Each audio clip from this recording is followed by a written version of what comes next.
ఈరోజు stock market update చూద్దాం guys. రూపాయి 7,00,000 కోట్ల సంపద ఆవిరి. అంటే ఈరోజు నిన్న స్టాక్ మార్కెట్ పడిపోయిందనమాట. సెన్సెక్స్ 770 పాయింట్లు పడిపోయింది. నిఫ్టీ 241 పాయింట్లు పడిపోయింది. అండ్ ఇక్కడ చూడొచ్చు సెన్సెక్స్ 82,000 దిగువకు, డాలరు రూపాయి 91.90 91.90 పైసా అయిపోయింది గైస్ డాలర్ ప్రైస్.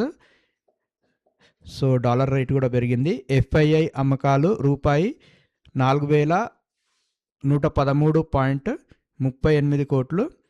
డిఐఐ కొనుగోళ్లు రూపాయి 4,102.56 కోట్లు. మదుపర్ల సంతోషం ఒక్కరోజు గురువారంకే పరిమితమైంది. దేశీయ స్టాక్ మార్కెట్ శుక్రవారం మళ్ళీ భారీగా నష్టపోయింది. రూపాయి విలువ మరింత క్షీణించడం, విదేశీ సంస్థాగత మదుపర్ల ఎఫ్ఐఐ అమ్మకాలు కొనసాగడం ప్రభావం చూపాయి. అంతర్జాతీయ అనిశ్చితుల నేపథ్యంలో సురక్షిత పెట్టుబడి సాధనాలైన పసిడి, వెండిలోకి పెట్టుబడులు మదుపర్లు మళ్లిస్తుండటము ఇందుకు ఓ కారణం.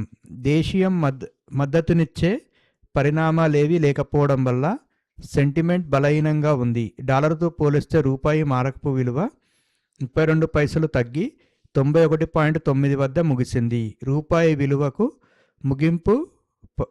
ముగింపు పరంగా ఇది తాజా జీవనకాల కనిష్ట స్థాయి. ఇంట్రాడే 92 వద్ద రికార్డు కనిష్టాన్ని తాకింది. బ్రెంట్ ముడి చమురు 1.89% పెరిగి $65.26 వద్ద ట్రేడ్ అవుతుంది.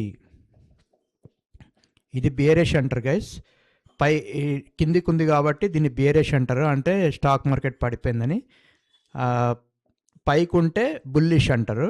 అప్పుడు ఎద్దు అంటే దున్నపోతుని కొమ్ములతో కూడింది ఒకటి ఉంటుంది, దాన్ని బుల్లిష్ అంటారు. ఇట్లా పైకి ఉన్నప్పుడు ఇట్లా పడిపోయింది కాబట్టి ఇట్లా కిందికి ఉంది. ఆసియా మార్కెట్లన్నీ లాభాల్లో ముగియగా ఐరోపా మార్కెట్లు ప్రతికూల ధోరణిలో ఆరంభమయ్యాయి. బిఎస్సిలోని నామోదిత కంపెనీల మొత్తం మార్కెట్ విలువ రూపాయి 6.96 లక్షల కోట్లు తగ్గి రూపాయి 451.56 లక్షల కోట్లు, అంటే 4.93 లక్షల కోట్ల డాలర్లకు పరిమితమైంది. వారంలో 2.43% నష్టం. బిఎస్సి సెన్సెక్స్ 82,335.94 పాయింట్ల వద్ద క్రితం ముగింపు 82,307.37 స్వల్ప లాభాల్లో ఆరంభమైంది. అయితే వెంటనే నష్టాల్లోకి వచ్చి చివరి వరకు అలానే సాగింది. ఒక దశలో 81,471.82 పాయింట్ల వద్ద ఇంట్రాడే కనిష్టాన్ని దిగివచ్చిన చివరకు 769.67 పాయింట్ల నష్టంతో 81,537.7 వద్ద ముగిసింది. ఎన్ఎస్ఈ నిఫ్టీ 241.25 పాయింట్లు కోల్పోయి 25,048.65 వద్ద స్థిరపడింది. వారం మొత్తం మీద సెన్సెక్స్ 2,032.65 పాయింట్లు అంటే 2.43%, నిఫ్టీ 645.7 పాయింట్లు అంటే 2.51% చొప్పున నష్టపోయాయి. ఏడే రాణించాయి. సెన్సెక్స్ 30 కంపెనీల షేర్లలో 7 మినహా మిగతా 23 కంపెనీల షేర్లు నష్టాలలో ముగిశాయి. అంటే 7 రాణించాయి గైస్. అత్యధికంగా అదానీ పోర్ట్స్ 7.52%, ఎటర్నల్ 6.29%, ఇండిగో 4.27%, యాక్సిస్ బ్యాంక్ 2.72%, బజాజ్ ఫిన్సర్వ్ 2.26%, పవర్ గ్రిడ్ 2.06%, మారుతి సుజుకి 1.87% డీలా పడ్డాయి.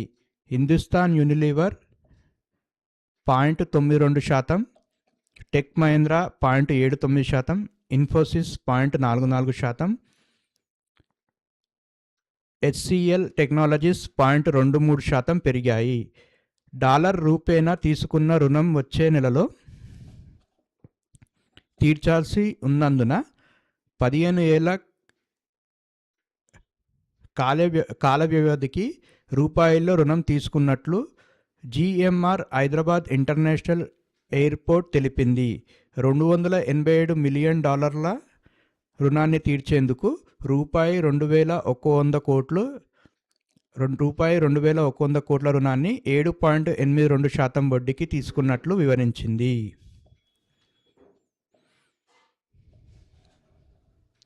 అదానీ గ్రూప్ కంపెనీల షేర్లు డీలా. $26.5 కోట్ల అంటే సుమారు రూపాయి 2,400 కోట్ల లంచం కేసు మోసానికి పాల్పడ్డారనే ఆరోపణల వ్యవహారంలో అదానీ గ్రూపు చైర్మన్ గౌతమ్ అదానీ సాగర్ అదానీకి ఈ సామాన్లు జారీ చేసేందుకు కోర్టు అనుమతిని అమెరికా సెక్యూరిటీస్ ఎక్స్చేంజ్ కమిషన్ కోరిందన్న వార్తల నేపథ్యంలో అదానీ గ్రూపు కంపెనీల షేర్లకు అమ్మకాల ఒత్తిడి ఎదురైంది. Adani enterprises share 9.38%, Adani power 8.84%, Adani ports 7.81%, Adani total gas 7.55% నష్టపోయాయి.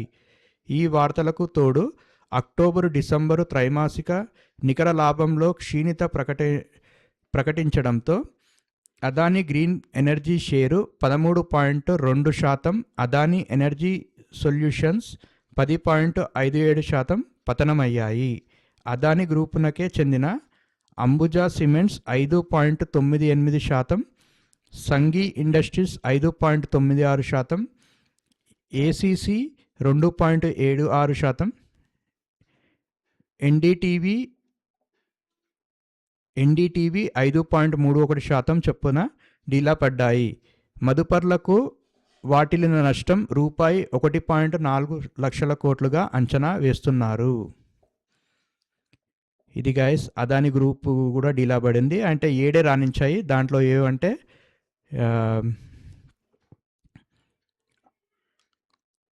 ఇవన్నమాట ఇక్కడ ఇచ్చారు కదా, హిందుస్థాన్ లివర్, టెక్ మహేంద్ర, ఇన్ఫోసిస్, హెచ్సిఎల్ టెక్నాలజీస్ పెరిగాయి. సో ఇన్ఫోసిస్ మహేంద్ర మంచి రానిచ్చినందుకు కొద్దిగా పరువు అయితే నిలుపుకున్నాం. కానీ ఇక్కడ చూడండి గైస్, డాలర్ రేట్ అయితే 91.9 అంటే 92 రూపాయలకు వచ్చేసింది. ఇక ఇయర్ ఎండింగ్ లోపు మన వాళ్ళు దీన్ని 100కి చేసేస్తారు. సో ఇట్లా ఉంటే చాలా కష్టం. ఇది గైస్ ఈరోజు స్టాక్ మార్కెట్ అప్డేట్. నా వీడియో నచ్చినట్టయితే లైక్, కామెంట్, షేర్ చేయండి. Okay, thank you guys.